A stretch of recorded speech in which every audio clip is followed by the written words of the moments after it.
voilà jërëjëf kon nag ñu ñëw ak yéen ci des ci programme bi ñu ngi dellusiwaat ak yéen ci niñ ko defee dayman maa ngi am ci ligne bi borom Sénégal ñoo far Pa Assane Seck Pa Assane maa ngi lay nuyu bu baax a baax di la wax déwénati ci tam xarit bi nga xam ne génn nañ ci wante tamit foog naa ne boobaak léegi jotuñu la ci rajo bi maanaam on the air jàllale li ñu bokk foofu ca Yoflay lay matar kon nag bàyyi li nga nuyoog mbokk yi ñu dugg ci waxtaan bi. bismillahi rahmaani rahim asalaamaaleykum wa rahmatullah alaaji. waaw les ziar. ñu ngi laa nuyu bu baax di la ziar. di la wax noo bokk lépp. ba waxee si biir dana sigi sa wàll. waaye noo ko bokk. dëgg la. daa am benn borom xam-xam bu mag ba ñoo wax Modou Mbacke Thiam mu wax benn wax bu am solo. mu ne ma diggante Abdoulahi la Abdourahim Assane Al Assane. ak ki nga xam ne moo la Mouhamadou Maktar. ma ne ko loolu lu mu wundu mu ne ma Abdoulahi moo la jaamab yàlla bi. Abdourahim ba jóge fële si Canaba moo la jaamab yàlla bi ñu sant. mu teg ci ne ma Assane Al Assanat moo la jaamab yàlla bi ñuy wax na jëf ju rafet. boo waxee jaamab yàlla bi ne jaamab yàlla bi ñu sant daal ne luñ ko sant ñu ne lu rafet. mu ne Mouhamadou Maktar mooy kanu yónni. mu ne ñeent yooyu mooy li nga xam ne xew na fii ci premier jour Muharram fii ci Sénégal ñaar dem ñaar ñëw wutu leen. te ñeent lay doon ñeent di chiffre Cheikh Ahmad Bamba. ñeent di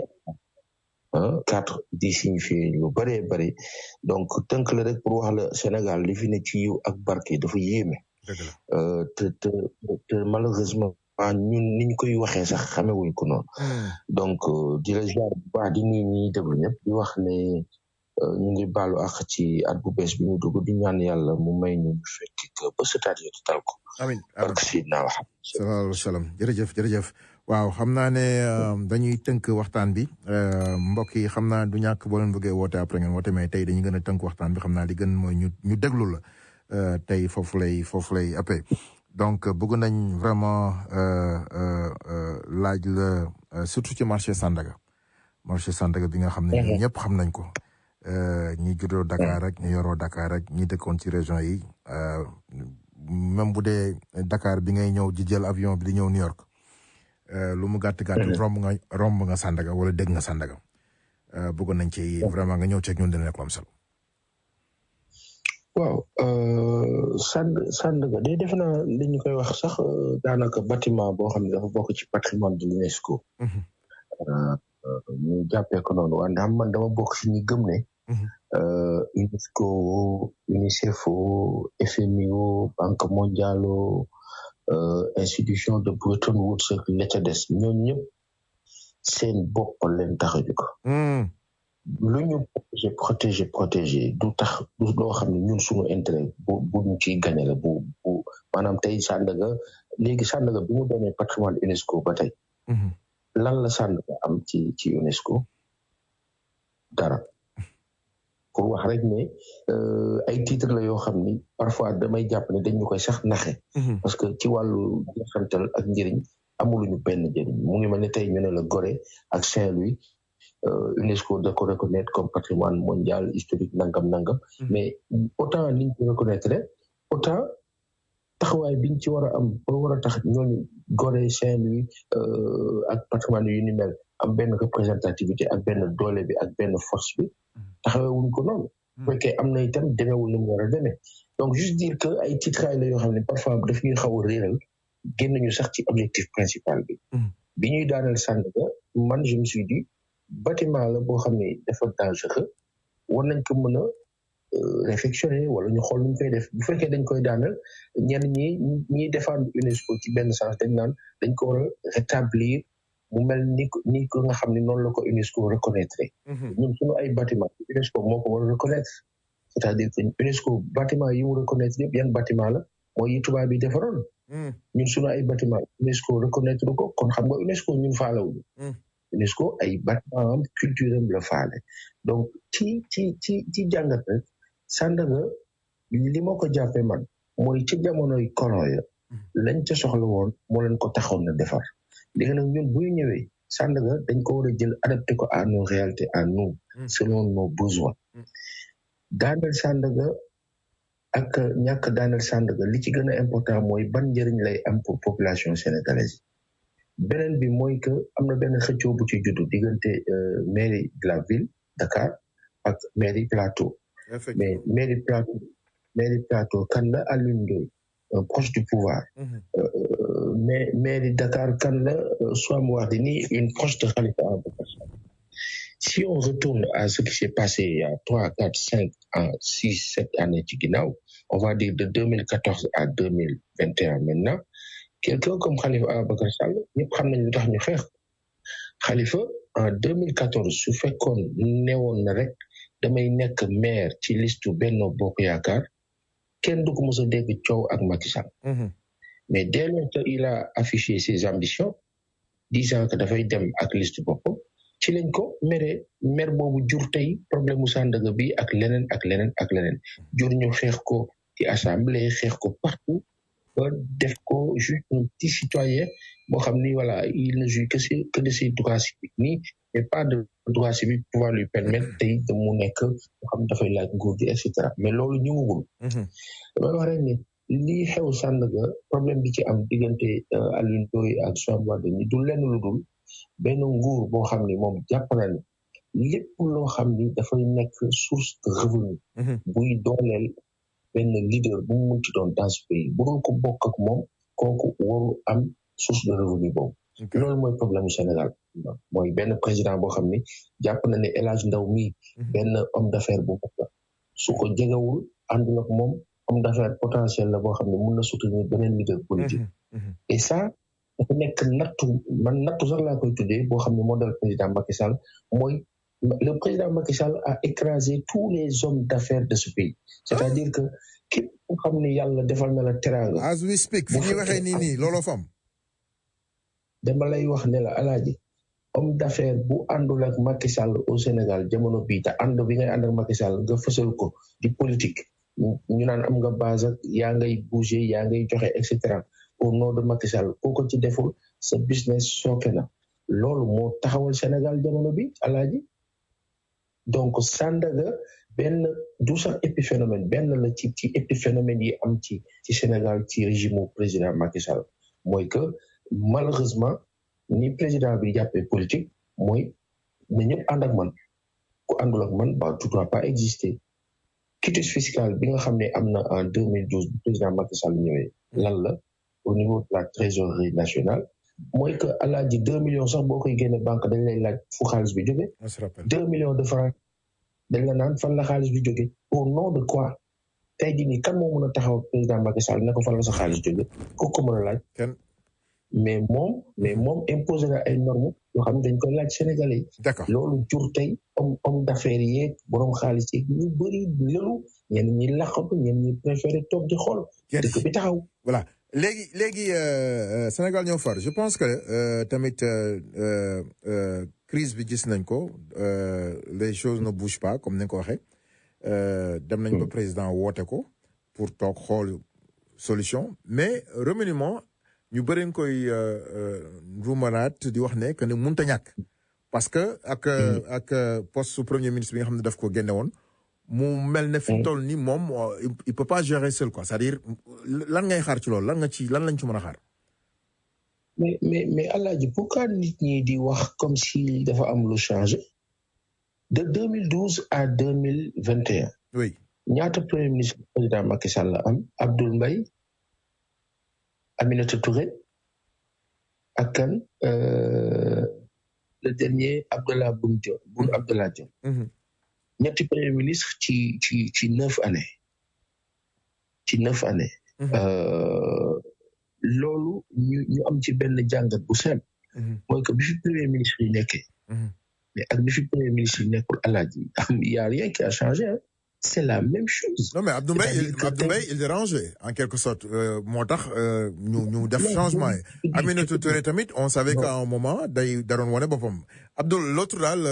Boun Dionne lañ gis ne quand même xamoon nañ ne dafa nekkoon ci li neex président mu nekk ci waaw mais non Alaaji dama la bëgg a wax ne la ñetti premier ministre yooyu yëpp biñ fi nekkee ak biñ fi nekk lan moo changé ci Sénégal ak lan moo avancé Sénégal y a rien qui a bougé c'est-à-dire que dama la bëgg a wax ne la problème bi ñu am c'est un problème de casting le grand problème de casting léegi casting bi kan moo koy def Alaaji casting bi Macky Sall moo koy def Macky Sall mooy nommé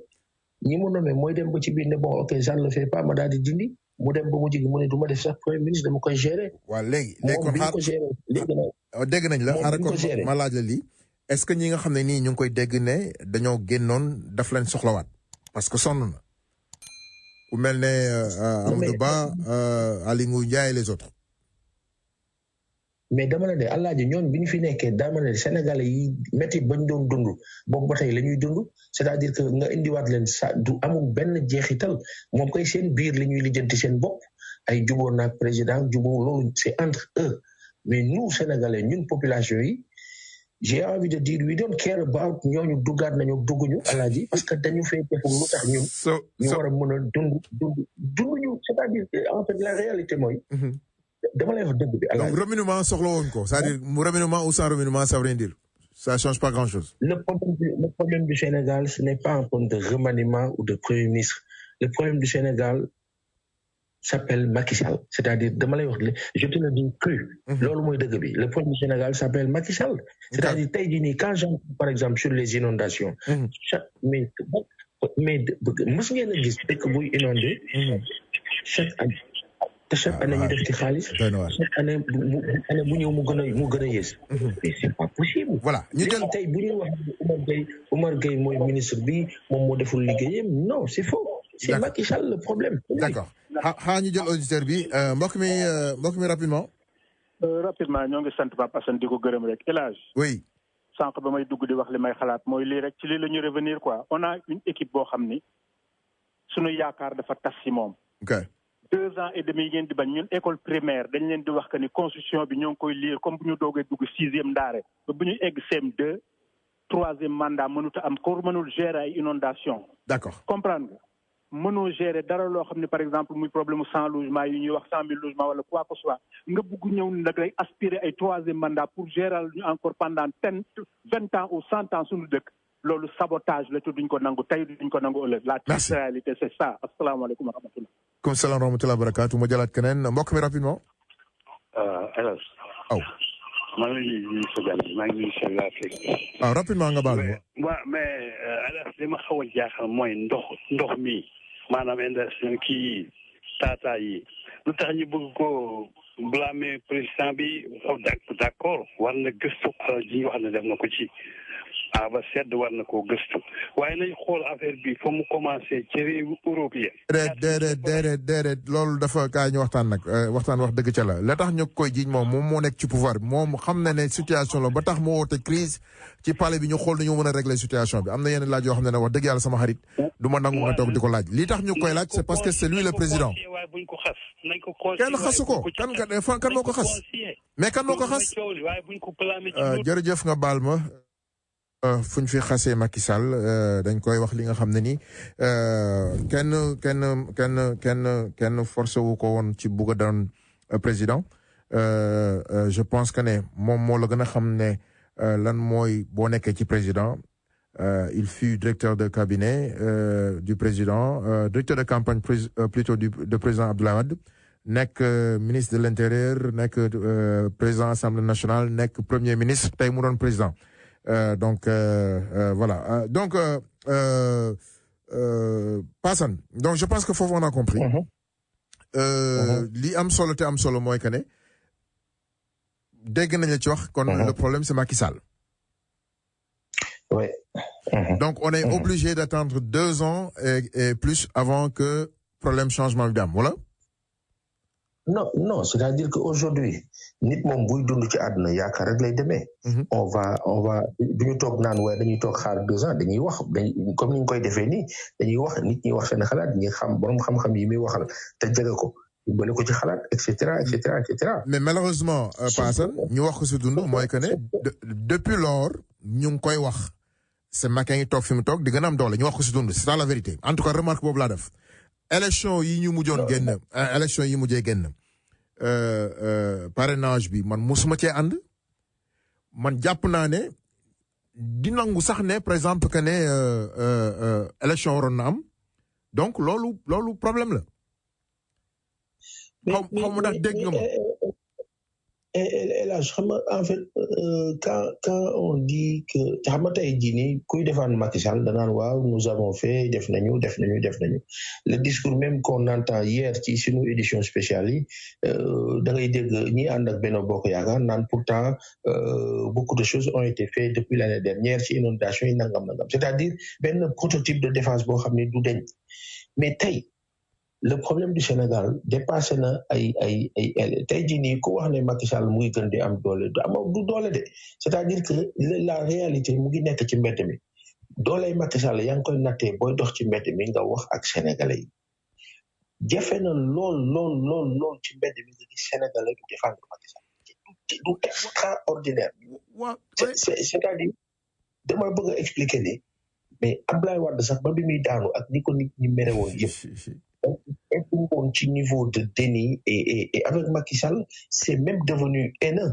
da ngay dégg sénégalais tey jii ñun dañuy toog ci télé bi di ñaanal Macky Sall yàlla sàmm ka ci kaw fan wa gudd wér xéewal ba yaatu ak jaboot ga barkeel yàlla defal ko sutura ba mu def magistère am ci jàmm ak salaam mais loolu cela duñu empêcher ñu wax ne que def na lu baax wala deful lu baax le constat mooy que 1000 sur 1000 su Macky Sall defee benn bu baax wala ñaar wala ñett mais 700 et poussière ya wala boog on va dire 99 virgule nangam doon problème bu ñu kenn wax ne dañu war a wax lu baax lu muy def wala def non c'est-à-dire que aujourd'hui l'échec est total dama lay wax alaaji loo xam ni man boo dindee li may wax nga dem ci mbedd bi nga laaj sénégalais yi l'échec du président Macky Sall est total loolu kenn mënu ko dindi waaw léegi le malheur mooy l'échec est total ñi ci mbedd mi ñu ngi wax mais comme ça a toujours été le cas amuñu seeni carte c'est ñu ci gën a bëri ci ñoom gëmuñu sax ay élection xaaral rek et maintenant le même problème aussi mooy l'opposition est divisée looy wax ci loolu non Alaaji dama lay wax la réalité bi fi nekk allez-y les jeunes yi am 18 ans oui prise de conscience bi am ren waxuma daaw jéeg waxuma alternance waxuma temps Abdoulaye Wade dama ne ren les jeunes prise de conscience bi ñu àndal oui sonal ministère de l'intérieur fees dell ci quartier yi di dem di jëli seen ay certificat pour dem bindu ji kenn xamul nu mu toll mais quand un état n'est pas sérieux ñuy bloquer boy yi ci seen ay kayit à gauche à droite quand un chef de quartier wala des chefs de quartier ñu leen di xeex parce que ànduñu nguur ku doon chef de quartier ñuy xool fan nga bokk ak foo bokkul maanaam dafa am benn système bu salte boo xam ne nguur bi fi nekk daf ko teg mu nekk lu bon loo xam ne ci jamonoy Staline URSS ak jamonoy dictateur yu mag yi la doon am mooy maanaam ku ànd ak man ok tu existes ku àndul ak man dañ lay écraser tey jii nii boo demee mairie Plateau par exemple ñu ne la am na chef de quartier yoo xam ne kii di Alioune Ndoye le maire de Plateau comme moom dafa ànd ak Macky Sall day xool chef de quartier bu ànd ak moom wala bu àndut ak moom bu fekkee chef de quartier bi dafa ànd ak moom kooku nañ ko yombal liggéeyam bu dee àndut ak moom ça on lui mène la vie difficile. mais malheureusement Sénégal ñoo far loolu moom mosu am Sénégal ñu wax ko si dund. maintenant comme li nga wax léegi nii cette génération xëy na cette nouvelle génération ils vont pas laisser faire espérons mais lii ngay wax nii moom mosu am. waaw non xam nga Alaaji dafa am lii mës a am. de 60 à maintenant. oui régime yi jaar yëpp ils ont été catastrophiques. yi fi jaar yëpp. c'est-à-dire que de Senghor à Abdou Diouf Senghor par exemple mooy ki nga xam ni moom la sénégalais yi tey jii lu ñu mere Macky Sall 1000. Léopold Sédar Senghor dañ ko war a mere milliard. na ma ay bokkam yi ñuy déglu baal. maanaam fu ñu mere Macky Sall. non c'est pas personnel li ñu fi wax rien n'est personnel. oui waaw Léopold dañ ko war a mere milliard. pour plusieurs raisons. moo xam ci lu ñu dal ci sunu ay frontières moo xam ci lu ñu dal ci énormément de choses yoo xam ni ba ñuy jot indépendance moom muy falu dafa link ak tubaab yi ci benn sens boo xam ni coono boobu mu ñu teg moo ñu topp ba tey. président Abdou Diouf bu ñëwee un temps soit peu malgré malgré luñ koy mere yëpp ci benn sens amoon na capacité wu de naxanteeg tubaab yi ci wàllu ajustement structurel ba xaw a rectifier le tir sur le plan économique Senghor n'a pas travaillé sur la base économique Senghor était ailleurs dans une politique d'aliénation incroyable gëmloo ñu fonctionnariat da ngay sol costume làkk tubaab bu baax sinon doo nekk ku am ku ñuy respecté et cetera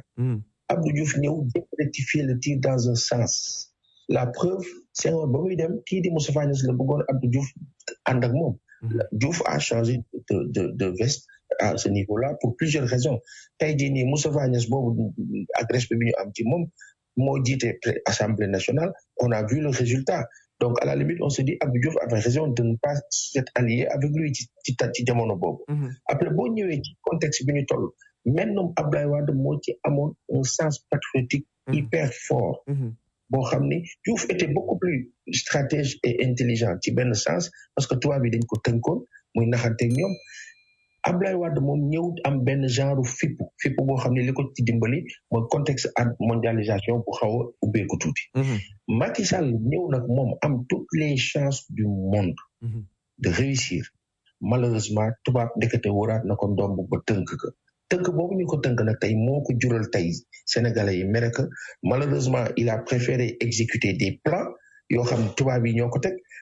au détriment de son peuple à lui te fa muy mujj du neex ci moom mu leer nañ ñi koy jàppale ñëpp fa muy mujj du neex parce que alpha ou bêta le peuple aura toujours raison mu ngi suñu kanam comme ni nga ko waxee maintenant comme ça nee nga moom le problème c'est Macky Sall et ñu wax ko si dund bateau bu nekk capitaine ba mooy responsable mais comme ni ma koy waxoon sànq rek grand texe wax na ko léegi tamit les gouvernements présidents yi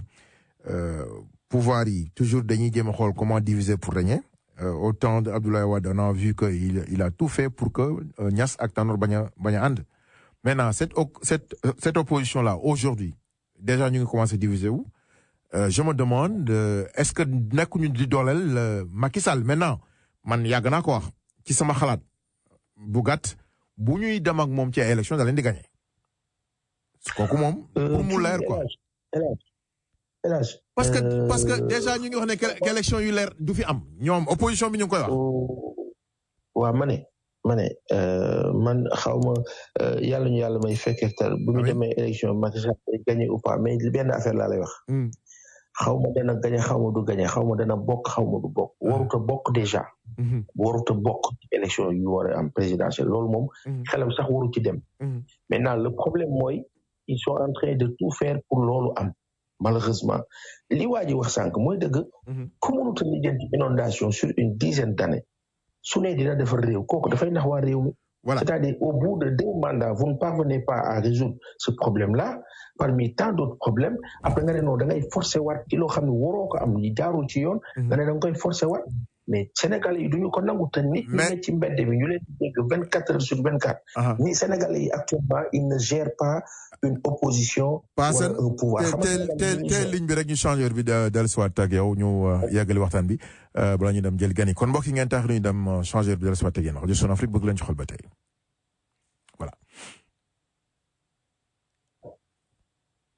voilà donc ñu del soit xam naa jël benn 10 minutes balaa ñu dem yeggali programme rajo Sun Afrique donc Sénégal ñoo far donc si on comprend très bien la woon ni na nit ñi jóg nañ mais li ma ci jaaxal rek mooy comme li ma wax parce que moom nee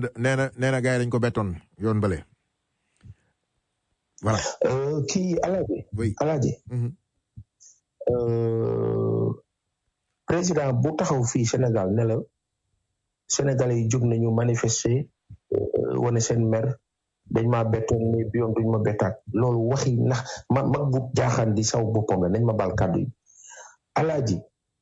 les services de renseignement généraux sont au Sénégal Sénégal xaw ma ban RG mooy dox ci àdduna bi mais renseignement généraux yi ne Sénégal kenn mënu leen tout ce qui se passe